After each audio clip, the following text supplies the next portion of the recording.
Hello, আমার YouTube video টিউটোরিয়ালে আপনাদের স্বাগতম। আজকে আমি দেখাবো কিভাবে কম্পিউটারে হার্ড ডিস্কে পার্টিশন দিতে হয়। তো চলুন শুরু করা যাক। প্রথমে দিস পিসি থেকে ম্যানেজে ক্লিক করি।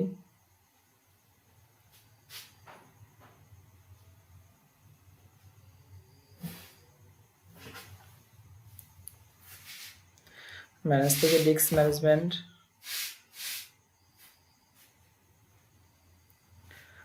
দেন আপনি যে ড্রাইভটা পার্টিশন করতে চাইতেছেন সেখানে আমি এই নিউ ভ্যালু এটা পার্টিশন করতে চাইতেছি, সেজন্য আমি রাইট বাটন ক্লিক করছি। এখানে সিলেক্ট করার পর তারপরে শেয়ারিং ভ্যালু এখানে ক্লিক করছি। একটু ওয়েট করি। তো আমি কত জিবি পার্টিশন করতে চাইতেছি সেটা আমাকে একটু হিসেব করে দিতে হবে, যেহেতু আমি এমবিতে কনভার্ট করব। সেজন্য আমি প্রথমে একটি ক্যালকুলেটর হিসেব করে নেই।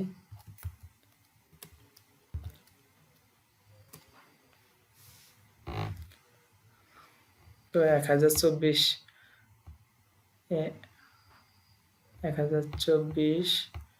দেন এবং কত জিবি, আমি যেহেতু 100 জিবি চাইতেছি সেজন্য 100 দিয়ে গুণন দিতেছি। 100 দিয়ে 1024।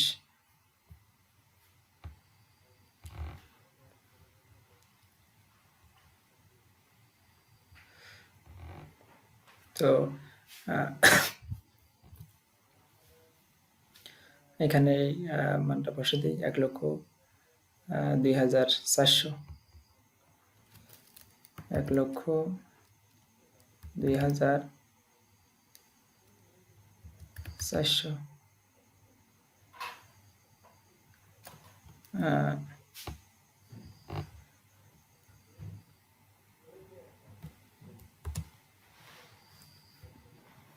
1,02,400 না?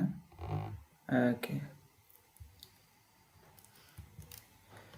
দেন শেয়ারিং।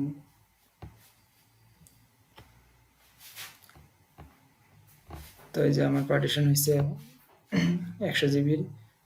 এখানে রাইট বাটন ক্লিক করে new simple value, then next. সব কিছু ঠিকঠাক আছে, দেন নেক্সট অ্যাসাইন। আমি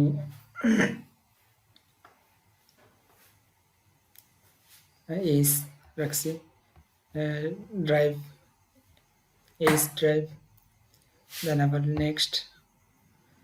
এখান থেকে আপনি এখানে নাম দিতে পারেন ড্রাইভের। আমি দিচ্ছি tutorial, then next. By default যেটা আছে সেটাতে থাকবে সব কিছু, দেন ফিনিশ।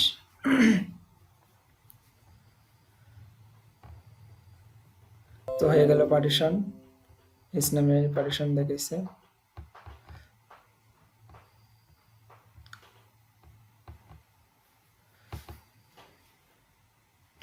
দেখেন আমার পার্টিশন হয়ে গেছে এইচ টিউটোরিয়াল নামে এইচ ড্রাইভে। তো আজকের ভিডিও এতটুকুই। পরবর্তী ভিডিও দেখার আমন্ত্রণ জানিয়ে এখানে শেষ করছি। আল্লাহ হাফেজ।